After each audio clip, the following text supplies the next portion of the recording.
বিসমিল্লাহির রহমানির রহিম। আলহামদুলিল্লাহি ওয়াহদা আলা মাল্লা নবী বাদা ফাউযু বিল্লাহি মিনাশ শাইতানির রাজিম।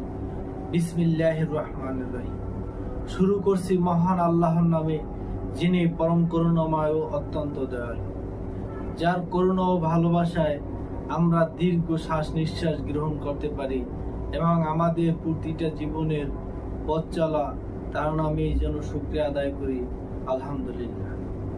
আল্লাহ সুবহানাহু ওয়া তাআলা সকল হালাল কাজকে সম্মানিত করছেন। রাসূল সাল্লাল্লাহু আলাইহি ওয়াসাল্লাম বলছেন, নিজ হাতে উপার্জিত খাবারের চেয়ে উত্তম খাবার অন্য কোনো জাতি খায় না। এভাবে আমাদের ধর্মের সৌন্দর্য বাড়ে। আমরা প্রতিনিয়ত ভেবে থাকি এবং চিন্তা করে থাকি, আমরা আমাদের জীবিকা নির্বাহের জন্য যতটুকু কাজ করা উচিত ততটুকু কাজের চেয়ে অনেক বেশি কাজ করতে হয়। আমাদের অন্য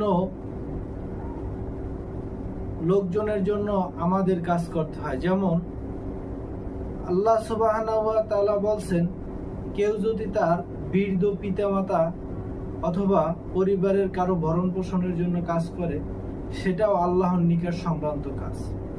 আমরা হয়তোবা এ নিয়ে বিভিন্নভাবে চিন্তায় থাকি যে আমি আগে যতটুকু সালাত আদায় করতে পারতাম এখন পারি না, যতটুকু ইসলামিক কাজ করতে পারতাম এখন ততটুকু সময় পাই না, আমার অতিরিক্ত আমার জীবিকা নির্বাহের জন্য যতটুকু কাজ প্রয়োজন তার চেয়ে আমার অতিরিক্ত কাজ করতে হয় আমার বৃদ্ধ পিতামাতা অথবা আমার ফ্যামিলির যত লোকজন আছে তাদের জন্য। কিন্তু আল্লাহ সুবহানাহু ওয়া তাআলা বলছেন, তুমি যদি অন্যের জীবিকা নির্বাহের জন্য কাজ করে যাও সেটাও আমার কাছে প্রিয়। এবং রাসূল সাল্লাল্লাহু আলাইহি ওয়াসাল্লাম বলছেন, এটা আল্লাহর নিকট সম্ভ্রান্ত কাজ। এভাবে আমাদের ধর্মের সৌন্দর্য বাড়ায়। আমরা প্রতিনিয়ত আমাদের ধর্মের সৌন্দর্য ও সুপরিকল্পিত চেষ্টাগুলো বাস্তবায়ন করে যাব।